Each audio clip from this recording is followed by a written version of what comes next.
Have you ever looked at someone who has a great job, the latest phone, a nice car, thousands of followers on social media, and still wondered why they don't seem truly happy?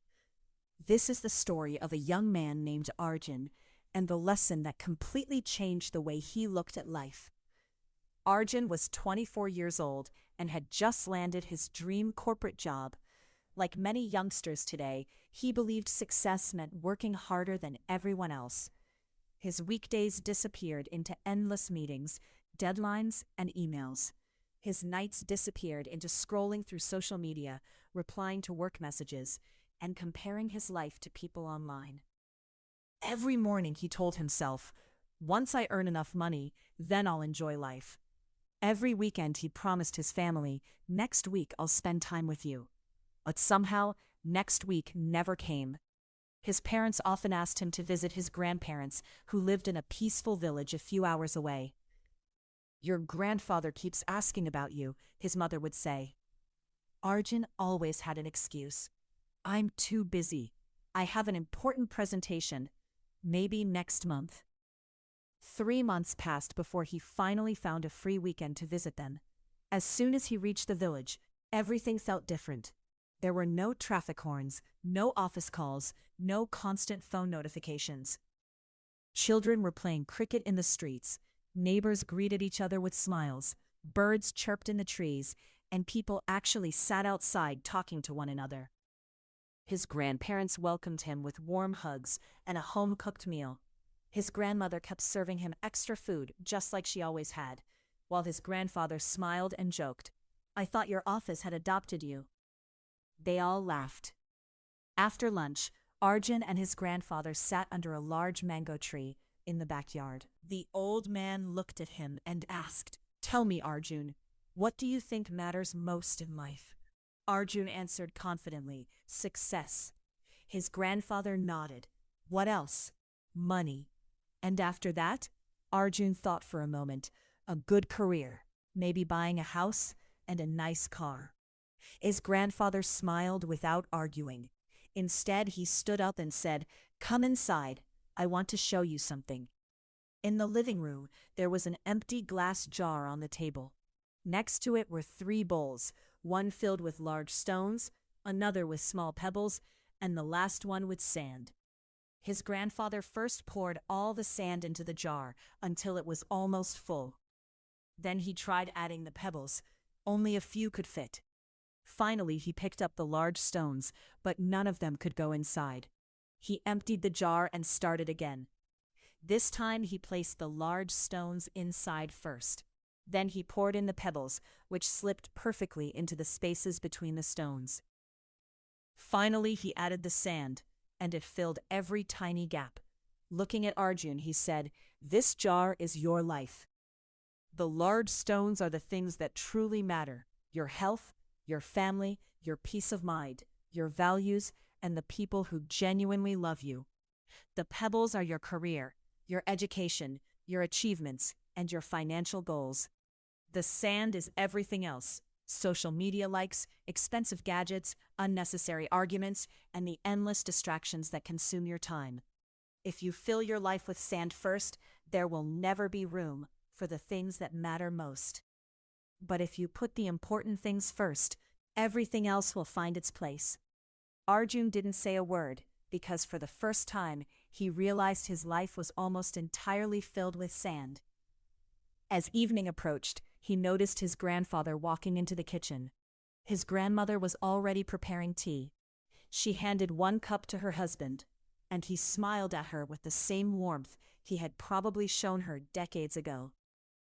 There was nothing extraordinary about the moment, yet somehow it felt incredibly beautiful. Curious, Arjun asked, "Grandpa, after all these years, how are you both still so happy together?" His grandfather laughed softly. "When we were your age, we had very little money. We couldn't afford fancy vacations. We didn't have smartphones or expensive restaurants. We didn't even own a television for many years." His grandmother smiled and added, "But we always had one promise." Arjun leaned forward.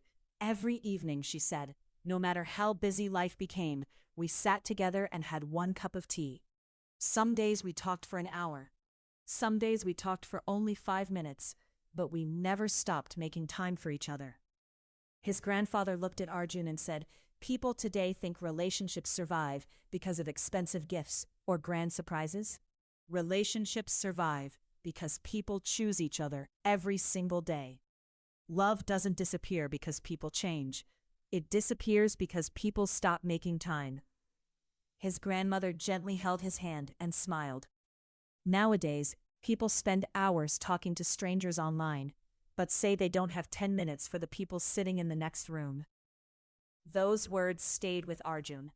He realized he couldn't remember the last time he had eaten dinner with his parents without looking at his phone. He couldn't remember the last time he had called his grandparents just to ask how they were doing. That evening, they all went for a walk through the village. Children laughed while playing cricket. Elderly couples sat outside their homes drinking tea, and neighbors smiled at one another without being distracted by screens. His grandfather quietly said, "People spend their whole lives chasing a perfect life. But life was never meant to be perfect. It was meant to be lived. One day, your company will replace you within a few weeks if you leave. But your family can never replace you.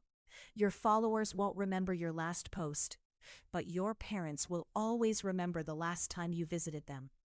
Success is wonderful. Money is important. Work hard, dream big, achieve everything you want, but never become so busy making a living that you forget to make a life." On his way back home the next day, Arjun kept thinking about everything his grandparents had said. He didn't quit his job or stop chasing his dreams. Instead, he changed the way he lived. He stopped checking work emails during dinner.